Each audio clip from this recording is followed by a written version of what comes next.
Hi, I'm Lisa, and welcome to At Home with AW.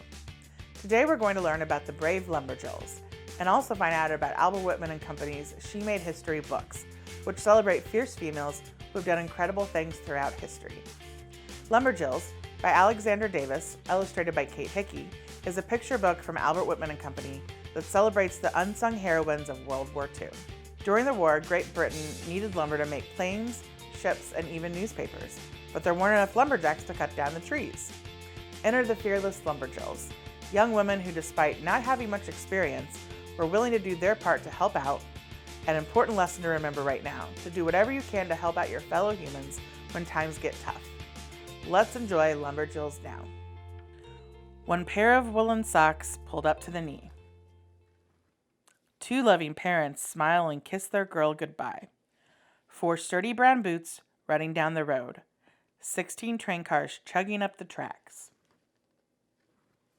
27 new girls signing up to serve, with 2 hands willing to work and 1 stout heart.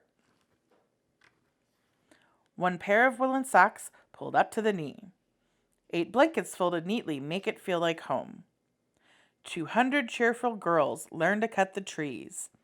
400 gumboots muddled through the mud. 2 hands willing to work and 1 stout heart. 1 pair of woolen socks pulled up to the knees. 2 girls to chop and saw and split 1 giant tree. 1 girl measures well, another leads the team. 1 cart is loaded high and moving to the mill. 6 painful blisters heal and strengthen over time.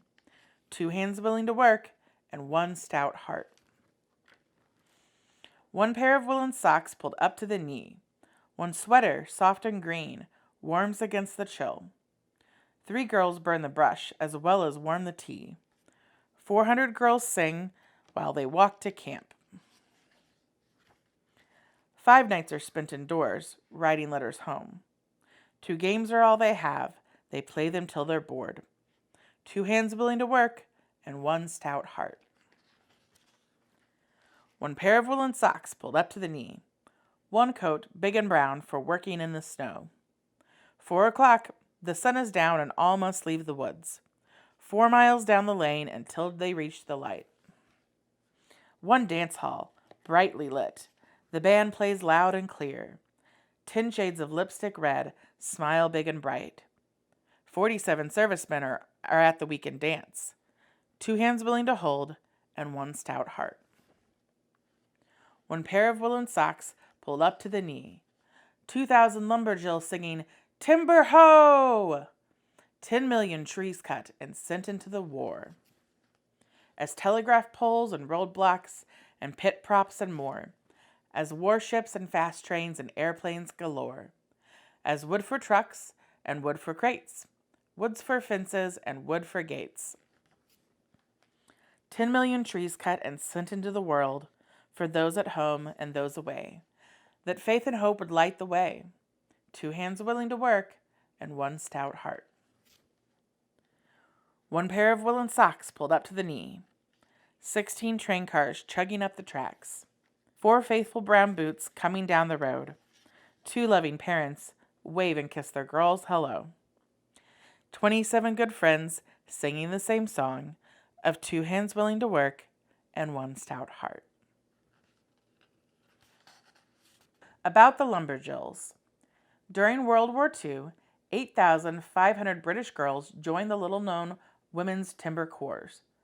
They were armed with nothing but 4.5-pound axes, 6-pound saws, and the willingness to pick them up.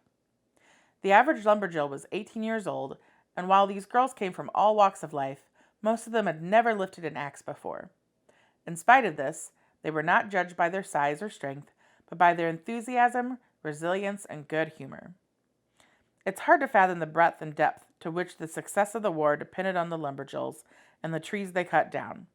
One small example. Without the lumberjills' pit props and coal mines, coal production would have stopped within the first 7 months of war. And without coal, the country couldn't have produced steel, which was used to make tanks, ships, submarines, and airplanes. And without coal, families couldn't have heated their homes. As it turns out, the story of the lumberjills is an American and Canadian one too. There are stories of women working alongside lumberjacks long before World War II. And when the war came, women confidently marched into the woods to do their part. Across North America, an estimated 80,000 women worked in the timber industry during the war years.